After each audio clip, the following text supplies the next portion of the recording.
Hey peeps, and welcome to another IC82 video. This is a workshop special featuring a TTS Class 37 sent in by my good friend Dan. Many moons ago, about 100 years ago, he asked if I could do a favour for him regarding this loco. You see, as good as it is, and it really is quite good, it doesn't have any lights.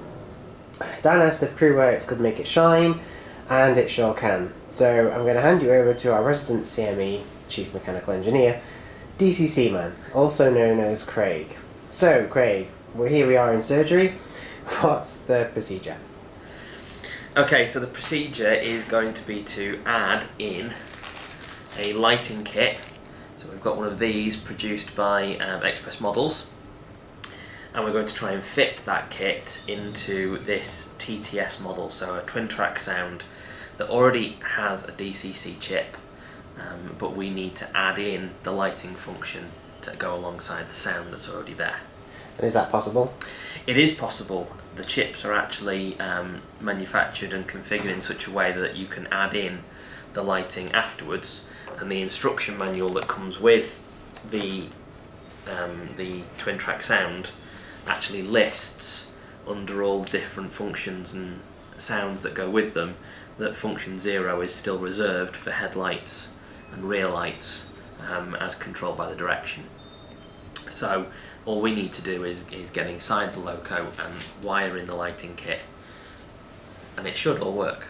So what's the first step? So the first step is obviously removing the body of the locomotive. Now, because this is an old lemur tooling, the release mechanism is quite simple and straightforward. There are actually these little plastic lugs that just hold the body in place.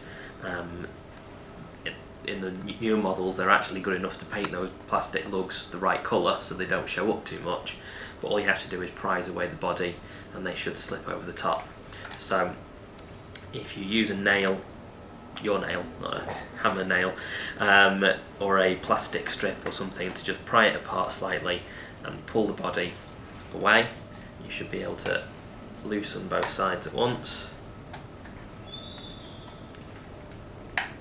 And then usually when you've got those two, then you've got enough leverage, it makes that back one a little bit easier to get off. And there we go. So not a lot to the body, but we will need to come back to that to actually modify it and make spaces for all the holes. But for now, I'll just put that over there out of the way. And inside, you can see the speaker mounted in the middle, along with the DCC chip at the side. Now the DCC chip is actually wired into the locomotive itself using a standard 8-pin plug and socket. So they've mounted a socket and just pushed the chip in.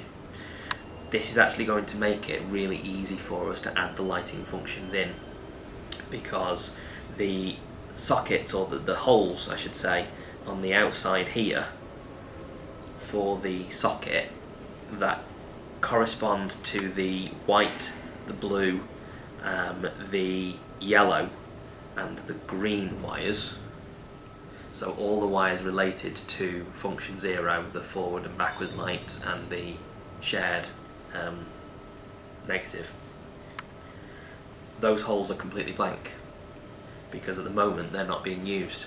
All the other wires, the power in, the power out and everything going to the chip, are all soldered in as normal, but those ones are completely empty. So what I can do is wire in the lighting kit into those spare sockets to create a nice neat job, and then it will automatically carry the right amount of power through the right wires off to the lighting. Okay. Okay, so if we have a little look at the kit that we're going to use for the lighting, as I said before, this comes from Express Models, so you can order on their website a whole range of lighting kits specifically designed for different locomotives. So we can see here that the one I've ordered is specifically for a Hornby lemur Class 37. So this will fit in any of the old lemur models and the Hornby ones that use the same tooling today. You also have to choose on the website whether you want the one that comes with the central head code or with the split head code boxes, the various different configurations that you get at the front. So make sure you pick the right one for your model. Yeah. So if we have a look inside and see what we actually get, carefully pull that out. You can see that with Express models they also always produce quite a nicely produced little kit so that everything's self-contained. So in the middle you have this custom circuit board, and the custom circuit board in the middle has all of the wires going into it. So you can see the yellow, the purple, the blue, the white and the green. So they're all the function wires of the DCC chip that we're going to wire into, and the colours match so that you can wire it in properly. It then carries the power off to both sides.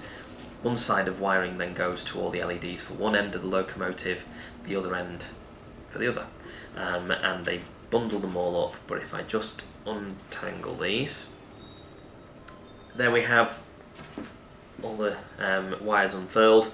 Obviously be very careful with them because it's a very fine wire as they use on the DCC chips, but the connections therefore are quite weak as well, so if you bend and flex it too much they could snap.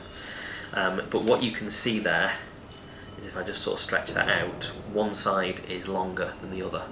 So the idea is that this doesn't sit perfectly centrally, it sits to one end of the locomotive, and so the wire needs to be longer on one side. And if we just bring the chassis back in, you can see how that matches up. So the chip is at one end and it doesn't therefore leave you with too much slack.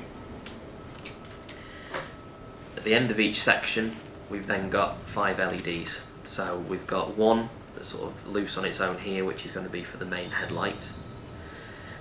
We've then got this little circuit board in the middle that very carefully and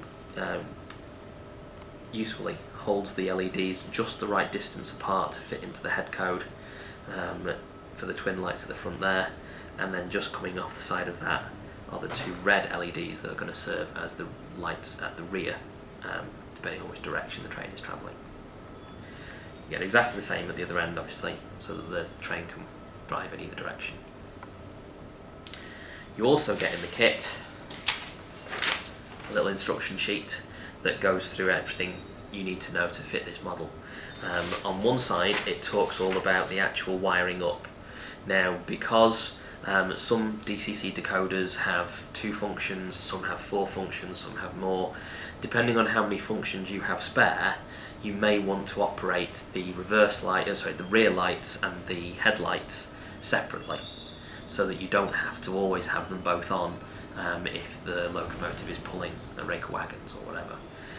In those cases you can wire each of those wires in the middle, so the white, the green, the yellow and the violet or purple separately, so that you have complete control via the DCC decoder. If, however, you don't have that many spare functions, it suggests that you can wire the 2 sections together. So it tells you to twist together the yellow and the white, I think it is, in order to get the rear light and the headlights for one direction, and then you twist together the other 2 colours to get the rear and the headlights in the other direction, so that you can operate it from a 2-function decoder. And since we've obviously got most of our functions allocated for sound in this particular model, we're going to do that option. On the other side it goes through what you need to do to the actual body in order to fit these in, and so you can see in the first few steps it's talking about having to drill holes so that the LEDs can poke through and actually stick through the shape of the body. This is obviously quite permanent, so you've got to be careful and make sure that you do it exactly as it says by the instructions to make all the LEDs fit. So it tells you exactly what size drill bit you're going to need.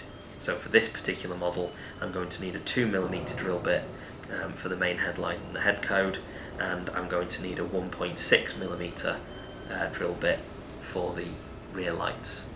It also suggests having a smaller, it says about 0.8mm, for pre-drilling some of the holes so you don't slip and slide all over the place to get it nice and accurate. So, having had a good read through the instructions and thought ahead about everything that I'm going to do to the model, I've now got together all the different tools and things that I'm going to need to help me. So, I've got a handy little set of drill bits. So this particular kit covers everything, right the way from 0.5mm right the way up to 2mm. So I've got in there the different sizes that I need. In order to use those, I'm going to need a little pin vise, so a little holder for the drill bits. This one has a nice rotating end so that you can hold it firm and rotate the drill, and obviously you take off the end like that so that you can slot the drill in and then hold it in place. Because the model is made of plastic, and not particularly thick plastic at that, then the light can start to shine through and bleed, so they recommend that we paint the inside in a black. So I've got a nice large tub of matte black paint and a paintbrush in order to be able to paint the inside, and then obviously I'm going to need to solder in all the different connections, so I'm going to need some solder and my trusty soldering iron to be able to connect it together. I've also got some heat shrink tubing so that I can make a nice neat insulated join wherever I have to solder the wires, rather than having to use insulation tape, but that would work just as well. I've got some super glue so that I can glue the LEDs into place once they're fitted through the holes, so that you can't accidentally poke them back out or something like that, they don't slip. And I've got a pair of scissors, or you could have a pair of snips or something to be able to trim the wires and strip off the ends, so that you can get to the bare wire and solder them. Okay, so the first step we need to carry out now is to actually drill out the holes for the different lights. So at each end of the body we've got the two holes that are needed for the head code, we've got one for the main headlight, and we've got the two for the rear lights. Now the head code lights are actually already a pre-moulded transparent lens, which the instructions for the kit tell you to drill out. It is perfectly possible on the inside, I don't know if you can angle that, you can just see the little transparent ends that are sticking through. It would be possible to actually stick the LEDs to the back of these so that the light shines through and actually emerges from the lens. That would certainly be a much nicer looking effect on the outside, and a more realistic looking effect. The problem with that is that obviously you're relying very heavily on the glue attaching those two bits together being strong enough, and making sure it carries the light, it doesn't block the light at all, which is quite tricky. And because this is for somebody else, it's not my own, I don't want to keep having to get him sending it back every time the lights disconnect. So we're going to follow the instructions exactly and drill out the holes and fit them in so they're nice and permanent and solid and safe. Okay, so if I carefully line up that drill bit right on the end and then give it some slow turns, the most important thing with this bit is I'm making sure the marker hole is exactly in the right place. So I'm taking my time, doing it in small turns,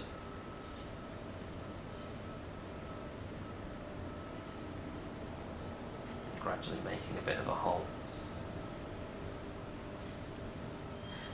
There we go, so with some patience and a steady hand I've managed to drill out a 0.8mm hole right through the middle of those rear lights and right in the middle of the marker lights and the headlight, which will help me guide through the proper drill bit. So here I've swapped out the 0.8 for a 1.6mm drill, which is for those rear lights.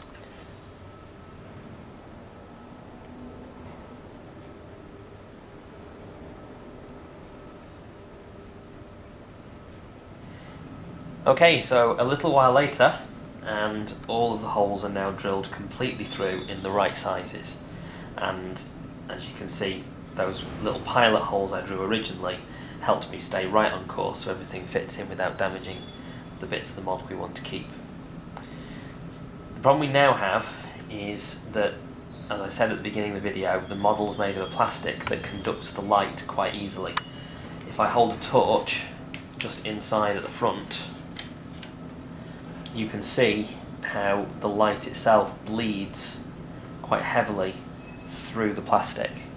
So what we don't want is to have the entire front nose glowing when the LEDs are switched on. So the instructions that come with the kit recommend that you paint the inside of the cab fronts in a black paint. So I've got some matte black enamel that you would normally use on the exterior of models, and all I need to do now is paint just around that nose end. Obviously be very careful that you don't slip and get any on the windows or on the exterior part of the model, but if you just coat the inside in a nice good layer of black, then that'll stop the light from bleeding through. So I need to do that both ends and then leave it to dry for a few minutes.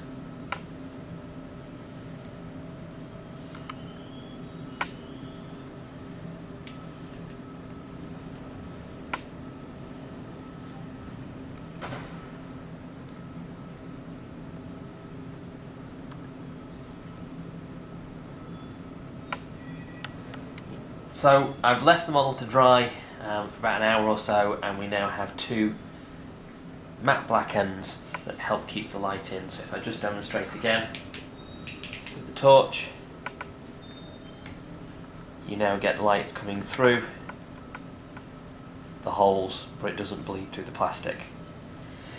So with these lighting strips, you've obviously got the headlight on its own and the two brake lights that are at the base normally, and then the head codes are higher up, so we actually need to fit the head codes first as they are lower down when it's upside down. So where they're positioned on this board actually means that they fit perfectly into those two holes. So if I line them up carefully, and just carefully prise them in, and they fit snugly into those two holes. If I just show you from the other side, they then fit in exactly where the head code lights used to be. So all I need to do now is just make sure that they're nice and even.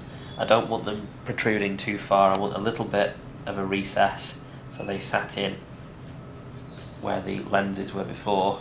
So I'm just going to use this cocktail stick to help me poke them back in so they're even, and then I need to glue them into place.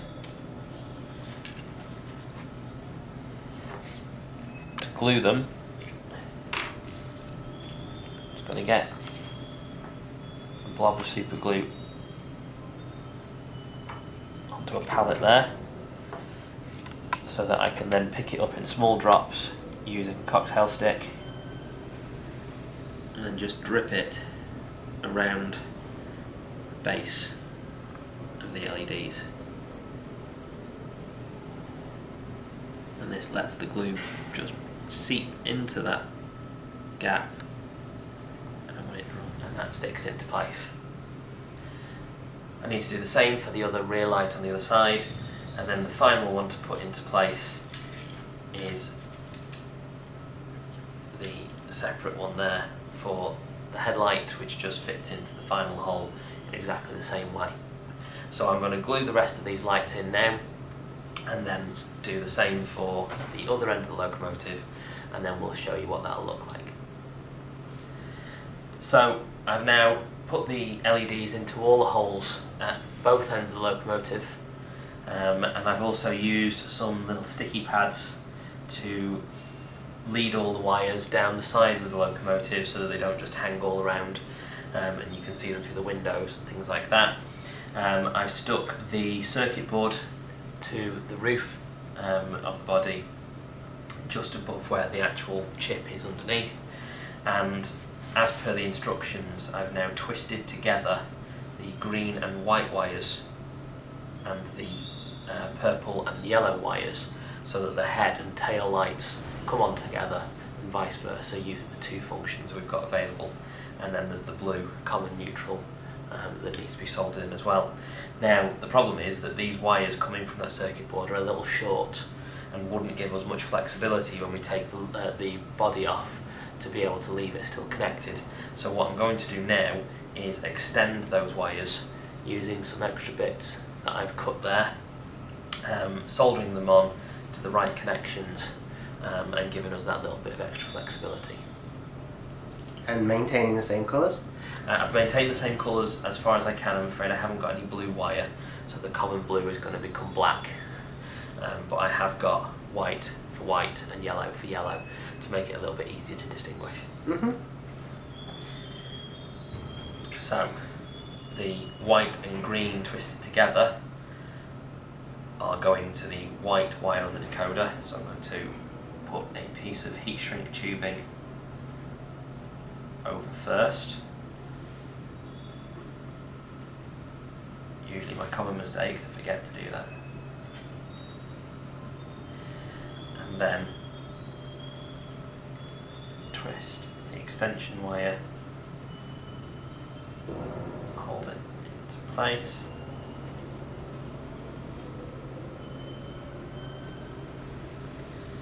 And then solder the two together.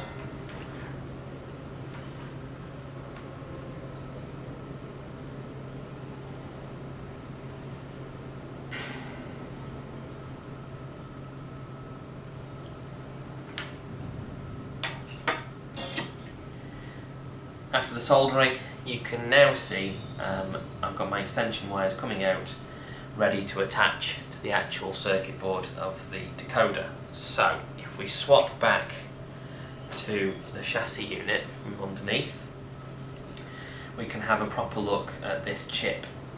So if I carefully lever out the 8-pin plug, bend any of the pins. Okay, and flip it over, you can see a little bit more clearly what I was talking about before, where only the outer 4 sockets of the actual socket for the 8-pin chip are actually connected to anything, and the inner 4 are empty. So if I have a look at the plug itself, I can follow the wires of the different colours as they come in to the chip. Into the plug, sorry, and follow which of those sockets they attach to. So the blue comes through to this hole there, the white comes through to there, and then just carefully checking the ones underneath, so the green comes to that one there, and the yellow to there.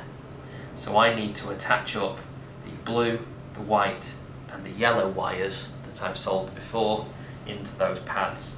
So I'll start with the blue. I'm going to feed the wire from underneath, so a little bit fiddly.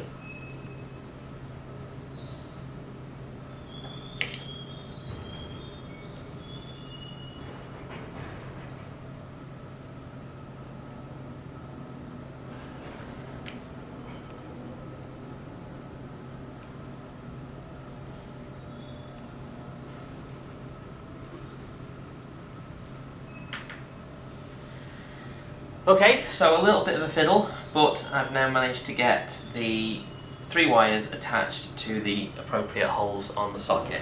So I can plug the 8-pin plug back into there, and now, in theory, we're all wired up for lighting. Everything else obviously is still connected as it was, and the sound should work as normal, but the lighting is added in on function 0. So the only thing that remains now is for me to do some tests on the track and check that all the lights are working. I've got out the rolling road and set that up so that we can test the loco. Plugged it into a DCC controller, so I'm just using the basic select to test it here, and obviously we can make sure all the lights work. The first thing I'm going to do is just give it some power to make sure the motors and everything are still working properly, which they are. And then I'm just going to test the sound again to make sure that's still working, which it sounds like it is.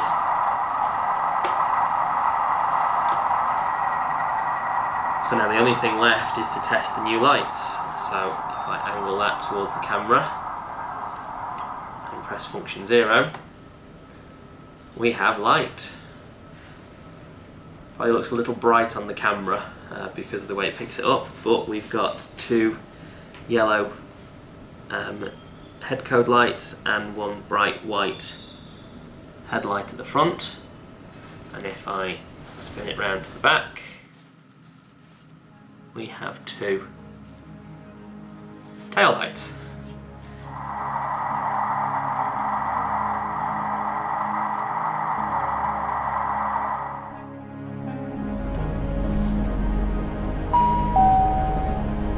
This train terminates here. Please ensure that you take all your belongings with you when you leave the train. Thank you for travelling with us today. Hey peeps, I hope you enjoyed this video. Feel free to leave a comment, please give it a like, and if you haven't already, be sure to hit that subscribe button. Thanks for watching.